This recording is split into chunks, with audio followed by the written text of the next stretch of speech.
हर हर महादेव दोस्तों। 2025 में सावन का महीना कब है और कितने सोमवार पड़ेंगे? सावन की समाप्ति कब है तथा रक्षाबंधन कब है और व्रत का पालन कैसे करें? व्रत में कौन सी चीजें नहीं खानी चाहिए और एक ऐसा उपाय हम इस वीडियो में बताएंगे जिससे आपको भोले बाबा की कृपा से 7 जन्मों की परेशानी भी दूर हो जाएगी।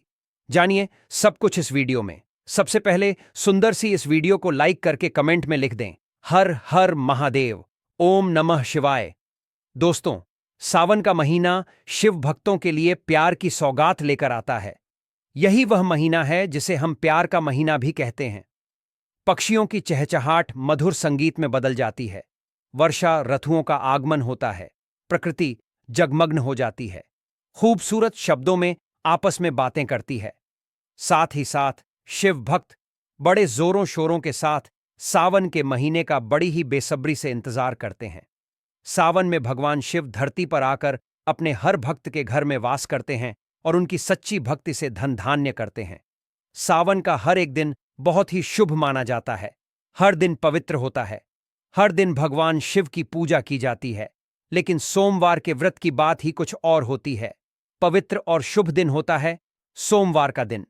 इस दिन व्रतधारी व्रत रखकर संपूर्ण फलों की प्राप्ति करते हैं और अगले दिन सावन के पवित्र महीने में फिर से सोमवार के व्रत के आने की कामना करते हैं ताकि सावन में हम व्रत का फिर से संपूर्ण पालन और फल प्राप्त कर सकें। दोस्तों, आपको बता दें, इस बार सावन का महीना 2025 में 11 जुलाई और शुक्रवार के दिन पड़ेगा। सावन की समाप्ति होगी 9 अगस्त के दिन और सावन के आखिरी दिन शनिवार है। 9 अगस्त के दिन शनिवार को सावन समाप्त हो जाएंगे। दोस्तों, ऐसे में 9 अगस्त यानी शनिवार के दिन ही रक्षाबंधन का त्योहार भी मनाया जाएगा। दोस्तों, अब जानते हैं सावन के इस पवित्र महीने में कितने सोमवार पड़ेंगे और आपको कितने व्रत रखने हैं। आइए जानते हैं। सावन मास का पहला दिन 14 जुलाई दिन सोमवार है। सावन का दूसरा सोमवार व्रत 21 जुलाई दिन सोमवार है। तीसरा सोमवार व्रत 28 जुलाई। सावन का पवित्र चौथा व्रत 4 अगस्त के दिन पड़ेगा और 9 अगस्त को शनिवार के दिन ही रक्षाबंधन के संपूर्ण होने 7 सावन समाप्त हो जाएंगे। दोस्तों, ऐसे में कुल मिलाकर 4 सोमवार पड़ेंगे और अंत में 9 अगस्त यानी शनिवार के दिन सावन समाप्त हो जाएंगे। दोस्तों, ऐसे में हम जानते हैं सावन के इस पवित्र महीने में कौन सा पाप गलती नहीं करनी चाहिए जिससे कि शिव नाराज ना हो। और सावन व्रत में यह सब्जियां और फल तो कभी मत खाना, नहीं तो भगवान भोले बाबा आपसे क्रोधित हो सकते हैं। आपका व्रत टूट सकता है। आइए जानते हैं कुछ ऐसी सावधानियां जिसे भूलकर भी नहीं करना चाहिए। दोस्तों, नंबर 1, शास्त्रों में कहा गया है कि व्रतधारी को उधार मांगकर सब्जियां फल आदि नहीं खाने चाहिए। इससे पाप लगता है और व्रत अधूरा रह जाता है। सोमवार का व्रत हो या कोई भी व्रत क्यों ना हो, पड़ोसियों से मांगकर भी व्रत आदि में फल बगैर नहीं खाने चाहिए। व्रत में उधार मांगकर खाने से व्यक्ति का व्रत झूठा हो जाता है। ईश्वर की शरण में आने पर व्यक्ति को झूठ नहीं बोलना चाहिए, कर्ज नहीं लेना चाहिए, चुगली आदि नहीं करनी चाहिए, उधार मांगकर भी नहीं खाना चाहिए। अगर आपको कोई अपनी मर्जी से खाने के लिए व्रत में कुछ देता है तो उसे आप खा सकते हैं, लेकिन व्रत में कम से कम उधार मांगकर फल आदि नहीं खाना चाहिए। इससे पाप लगता है और व्यक्ति की पवित्रता भंग हो जाती है। दोस्तों, नंबर 2, सोमवार का व्रत हो या सावन का व्रत, आपको नाशपाती नहीं खाना चाहिए। दरअसल इस फल का नाम नाश यानी नाश करने वाला होता है, इसलिए इस फल को व्रत में नहीं खाना चाहिए। व्रत आदि को छोड़कर किसी और दिन आप कभी भी खा सकते हैं, लेकिन अगर जिस दिन आपका व्रत हो उस दिन नाशपाती का सेवन नहीं करना चाहिए। भगवान को भी नाशपाती नहीं चढ़ाना चाहिए। दोस्तों, नंबर 3, कुत्तू या सिंघाड़े का आटा खाने से भी आपका व्रत टूट सकता है। आपको बता दें, लंबे समय से रखा हुआ आटा आपका व्रत भंग कर सकता है। दरअसल पुराने आटे में घून आदि कीड़े वगैरह पड़ जाते हैं जो ठीक तरह से दिखाई भी नहीं देते। ऐसा आटा खाने पर दरअसल आप मांस का सेवन करते हैं और व्रत में कीड़े खाना घोर पाप के बराबर माना गया है और आपका व्रत भी भंग हो जाता है। व्रत में ताजा आटा खाना चाहिए। लंबे समय से रखे हुए आटे में कीड़े पड़ जाते हैं, ऐसा कभी ना करें। व्रत हमेशा शुद्धता में ही रखना चाहिए। सावन का महीना बड़ा ही पवित्र महीना माना गया है, इसीलिए यह 5 चीजें भगवान शंकर के पास कभी ना रखें। तो चलिए जानते हैं दोस्तों।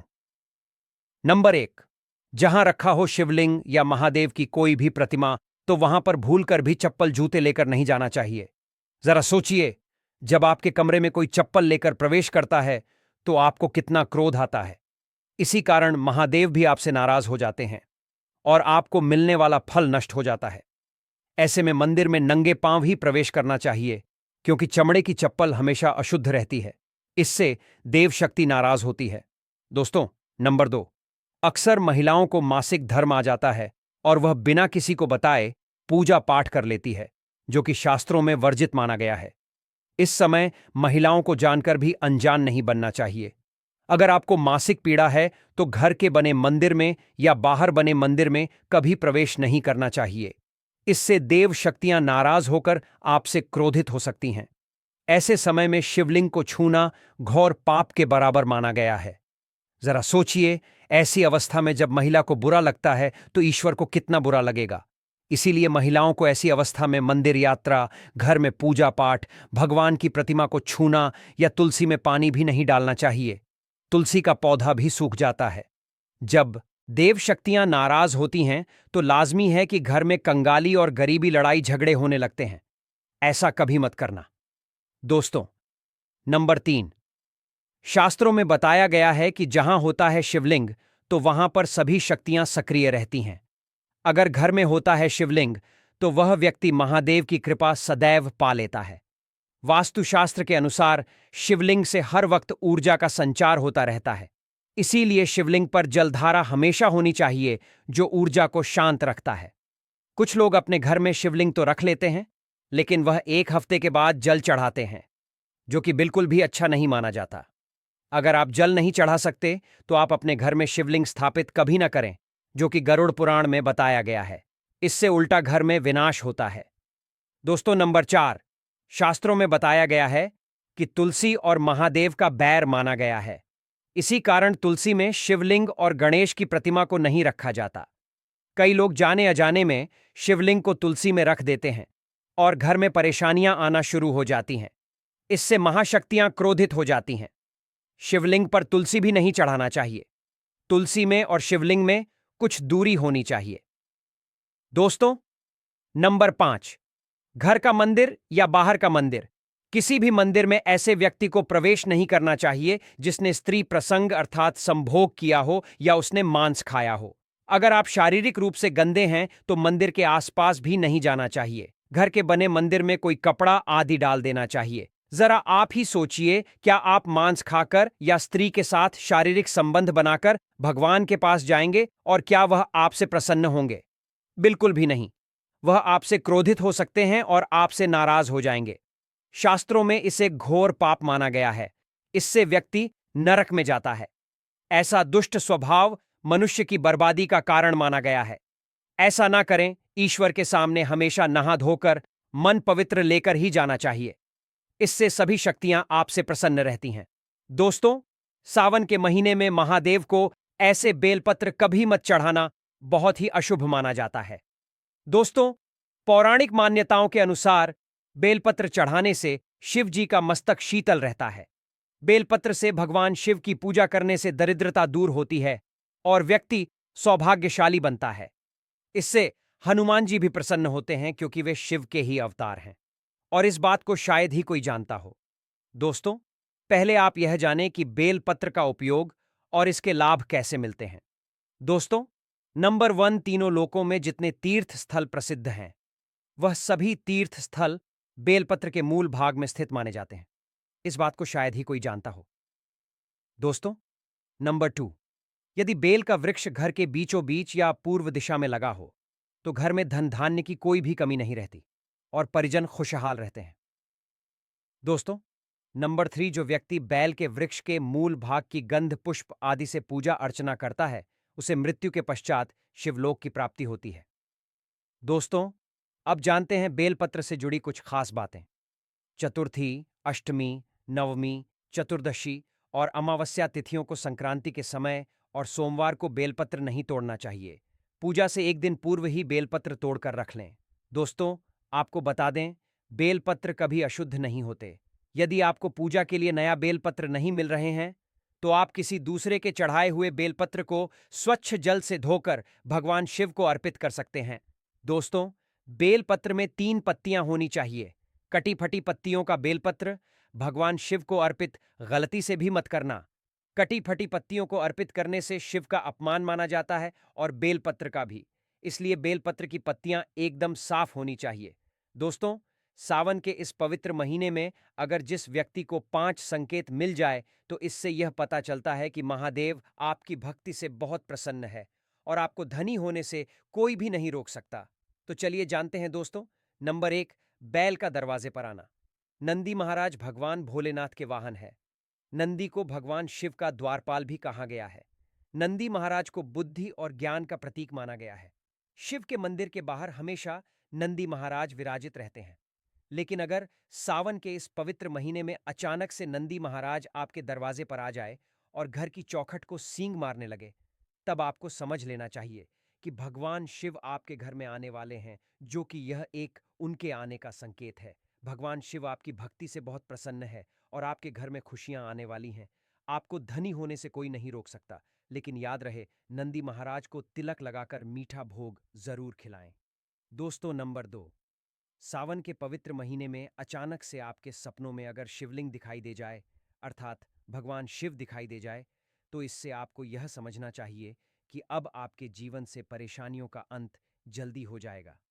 भगवान शिव आपकी सच्ची आराधना भक्ति से बहुत खुश है और वह आपके घर में आने वाले हैं। ऐसे में याद रहे, शिव की भक्ति में कोई भी कमी नहीं आनी चाहिए। घर को गंदा मत रखना, क्योंकि आपके घर में भगवान शिव आने वाले हैं। दोस्तों, नंबर 3, शास्त्रों के अनुसार माना गया है कि नीलकंठ भगवान शिव का प्रतीक है। अगर आपके घर में सावन के महीने में नीलकंठ छत पर आकर बैठ जाए तो उसे भूलकर भी मत भगाना, क्योंकि यह भगवान शिव का प्रतीक माना गया है। ऐसे में आपको खुश होना चाहिए, क्योंकि भगवान शिव आपकी भक्ति से बहुत खुश है। शास्त्रों में बताया गया है कि नीलकंठ अगर मनुष्य के घर पर आकर बैठ जाए तो साक्षात घर में महाशिव के आने के संकेत माने गए हैं। अब आपके बुरे दिन जाने वाले हैं। कहते हैं श्री राम ने इस पक्षी के दर्शन करने के बाद ही रावण पर विजय प्राप्त की थी। दोस्तों, नंबर 4, सावन के पवित्र महीने में अचानक से घर में काला सांप निकल आए तो बहुत ही शुभ माना गया है। इसे बिल्कुल भी ना मारे, यह भगवान शिव के आने का संकेत है। जिनकी भक्ति से महादेव प्रसन्न होते हैं, तब महादेव किसी खास अवसर पर ही अपने दर्शन देते हैं। सावन का महीना बहुत ही पवित्र महीना माना गया है। यही वह महीना है जिसमें भगवान शिव धरती पर आते हैं और उसी घर में अपना वास बना लेते हैं जो सच्चा भक्त होता हो। सपनों में किसी मंदिर में नाग नागिन का जोड़ा देखना बहुत ही शुभ माना गया है। यह घर में शिव के आने के संकेत हैं। अब आपको खुश होने की जरूरत है। दोस्तों, नंबर 5, सावन के शुभ अवसर पर सोमवार के दिन डमरू की आवाज, घंटियों की आवाज सुनाई दे जाए तो यह अत्यंत शुभ माना गया है। इसका अर्थ यह है कि भगवान भोलेनाथ आपसे प्रसन्न हैं और जल्दी आपके घर और जीवन में प्रवेश करने वाले हैं, जिससे आपका आर्थिक संकट दूर होकर जीवन में सुख समृद्धि आने वाली है। महादेव आपसे बहुत खुश है। दोस्तों, अब जानते हैं सावन के पवित्र समय में मंदिर में घंटी क्यों बजाई जाती है, घंटा क्यों बजाया जाता है, ताली क्यों बजाई जाती है मंदिर के अंदर, कारण क्या है, शंकर के मंदिर में घंटी क्यों बजाई जाती है, शंकर के मंदिर में घंटी को क्यों बजाया जाता है, ताली को बजाना क्यों ना करा जाता है, शिव मंदिर में किस लिए करा जाता है तो यह पुराण है कि मंदिर के अंदर या घर के अंदर आप गरुड़ घंटी जब बजाते हो, घंटी का नाद जब करते हो, तो शिव महापुराण की कथा और लिंग पुराण की कथा विष्णु पुराण की कथा कहती है। मात्र घंटी का नाद कर देने से जीतने भूमि पर तीर्थ है, जीतने साधक साधना कर रहे होते हैं, जीतने तप कर रहे होते हैं, जितनी पवित्र नारी स्त्री का पालन कर रही होती है, जीतने दान हो रहे होते हैं। कुछ समय पर जिस समय तुमने घंटी बजाई है, उस पल वह सारे पुण्य घंटी का नाद करते से तुम्हारे खाते में आ जाते हैं। शंकर जी के मंदिर में जाकर थाली का नाद किया जाता है। ताली शिव मंदिर में क्यों बजाई जाती है? मंदिर में जितने भी बैठे होंगे, जो भजन कर रहे होंगे, जो साधना कर रहे हैं, अभिषेक कर रहा है, पूजन कर रहा है, 3 बार ताली बजाने से उनका सारा का सारा पुण्य हमारे खाते में आ जाता है, खींचा चला आता है, हमारा भाग्य प्रबल हो जाता है। एक सेकंड में हमारे खाते में आ जाता है और हमें लगता है हम शंकर को रिझा रहे हैं। शंकर को रिझाए शिव जरूर देते हैं।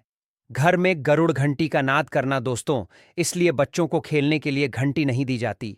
गरुड़ घंटी कोई खेलने को नहीं देता। दूसरा सामान दे देंगे पर गरुड़ घंटी नहीं देंगे। क्यों नहीं देते? क्योंकि गरुड़ घंटी का जब नाद किया जाता है तो सबका पुण्य हमारे खाते में जाता है। कोई साधारण है घंटी बजाना? पूजन के समय, स्मरण के समय पर भजन आदि करना चाहिए। इसलिए घंटी भी हर कभी नहीं बजाई जाती। और आपसे भी निवेदन है, मंदिर में भी जाओ तो घंटी का नाद करो तो बड़े प्रेम से करो। ऐसे नहीं बजाओ, बजाए जाओ, बजाए जाओ। कई मंदिरों में मंदिर का पट बंद हो जाता है तो भी लोग घंटी बजा देते हैं। दोष लगता है भगवान अगर मंदिर में सो रहे हैं तो उस समय घंटी बजाना घोर पाप माना जाता है। जिस जगह पर ब्राह्मण विद्वान है, साधक है, संत है, साधु है, मंदिर अगर बंद होता है तो उसके साथ में घंटी के नीचे के भाग को रस्सी से ऊपर बंद दिया जाता है, जिससे बजे ना कहते हैं। अगर भगवान अगर विश्राम कर रहे हैं, सो रहे हैं, निंद्रा अवश्य है या पट बंद है, कुछ समय पट बंद का समय है और घंटी का अगर नाद हो जाए तो कहते हैं 11 बजे भूखे रहने का दोष लग जाता है। जीवों को मात्र घंटी बजा देने पर अगर भगवान विश्राम में है, पट बंद, दरवाजा बंद और लिखा हुआ है समय मंदिर खुलने का समय 11 बजे से 3 बजे तक मंदिर बंद होने का समय है और तुमने समय देख लिया, फिर भी तुमने तो देख लिया और तुम उस समय कह रहे हो मैं दूर से आया हूं, घंटी तो बजाऊंगा, तो ऐसा करने से कई लोगों के भूखे रहने का दोष आपको लग जाता है। घंटी बजाने का सबसे शुभ समय माना जाता है सुबह 4 बजे से लेकर सुबह 11 बजे तक अत्यंत दुर्लभ और मंगलकारी माना जाता है। इस समय घंटी बजाना और रात के समय शाम 6 बजे से लेकर रात 11 बजे से पहले तक पूजा पाठ तथा घंटी बजा लेनी चाहिए, क्योंकि 12 से पहले तथा 12 के बाद मंदिर के पट बंद कर दिए जाते हैं। इस समय देवी देवता विश्राम करते हैं, निद्रा में चले जाते हैं। इस समय उन्हें जगाना मतलब घोर पाप का भागीदार बनने के बराबर है। आप अपने पुण्य नष्ट कर सकते हैं। हे भगवान शिव, सावन की आपकी इस वीडियो को जो भी लाइक करें उसकी सभी मनोकामनाएं पूर्ण करना। ओम नमः शिवाय, हर हर महादेव। हे भगवान शिव, यदि सावन सोमवार में आपके इस भक्त से कोई भूल हो जाए तो क्षमा करना। हम सब आपकी ही संतान हैं और जो इस वीडियो को लाइक करें उसके दुख दर्द और गरीबी को दूर कर देना लायक जरूर करें। सावन की हार्दिक शुभकामनाएं। भक्तों, अगर आप अपनी लाइफ में कुछ नया सीखना चाहते हैं तो चैनल को सब्सक्राइब जरूर करिएगा। भक्तों, अगर जिस महिला की शादी हो गई है तो ऐसे में अगर आपका पति भी इन 3 चीजों को पहनने के लिए बोले तो आप तुरंत मना कर दें। एक शादीशुदा महिला को भूलकर भी इन 3 चीजों को कभी नहीं पहनना चाहिए, नहीं तो आप अपने पति की मृत्यु का कारण बन सकती हैं। आज हम महिलाओं से संबंधित खुल्लम खुल्ला साफ साफ 8 से 10 बिंदु बताने वाले हैं, जो कि हर पति पत्नी को एक बार तो जरूर सुनना चाहिए। शादी हो जाने के बाद पति पत्नी 7 जन्मों के लिए एक दूसरे के हो जाते हैं। पति पत्नी शादी हो जाने के बाद अपनी जवानी को ठंडा करने के लिए संभोग करते हैं, परंतु कई महिलाएं नए रिश्ता, नई नई जवानी में पति के द्वारा कई ऐसी चीज लाई जाती है पत्नी के लिए, जो कि पत्नी गलती से उन चीजों को पहन लेती है। उस समय पत्नी को पता नहीं होता है कि इन 3 चीजों के पहनने से पति की मृत्यु शीघ्र ही हो जाती है। आज यह वीडियो पति पत्नी को बड़े ही ध्यानपूर्वक देखना चाहिए। आपको बता दें कि आज के इस आधुनिक दौर में शादीशुदा महिला कई ऐसी चीजों को पहन लेती हैं जिसके बारे में उन्हें पता तक नहीं होता है। यहां तक कि शास्त्रों में भी यह नहीं लिखा होता कि कुछ भी पहन लिया जाए। ऐसे में उनके जीवन पर नकारात्मक प्रभाव पड़ता है। यहां तक कि परिवार, रिश्ते और पति की जान भी चली जाती है। तो ऐसे में जानते हैं कि आखिर वे 3 चीजें कौन सी हैं जो महिलाओं को कभी नहीं पहननी चाहिए। ईश्वर कहते हैं कि जो भी व्यक्ति अच्छे तरीके से पूजा पाठ करता है उसे मैं स्वीकार करता हूं, उसकी हर मनोकामना को मैं पूरा करता हूं। वीडियो में आगे बढ़ने से पहले अभी ही वीडियो को लाइक कर और नीचे कमेंट बॉक्स में लिख दो सच्चे दिल से जय जय बजरंगबली। भक्तों, हिंदू धर्म में विवाह के बाद हर स्त्री के लिए 16 श्रृंगार बहुत मायने रखता है। मांग में सिंदूर, माथे पर बिंदियां, हाथों में चूड़ियां, पांव में पायल और बिछिया। यह धार कर जब एक लड़की अपने घर को छोड़ किसी दूसरे घर में प्रवेश करती है तो उसके जीवन के मायने ही बदल जाते हैं। श्रृंगार एक स्त्री की सुंदरता में 4 चांद लगाता ही है। साथ ही यह एक स्त्री के जीवन में परिवर्तन और समाज में उसकी पहचान को एक नए रूप में प्रस्तुत करता है। केवल धार्मिक दृष्टि से ही नहीं, बल्कि वैज्ञानिक दृष्टि से भी 16 श्रृंगार का महत्व माना जाता है। 16 श्रृंगार में उपयोग होने वाला सामान किसी भी सुहागन स्त्री के वैवाहिक जीवन का प्रतिनिधित्व करता है। इसमें प्रयोग की जाने वाली हर चीज का अपना एक अलग महत्व होता है।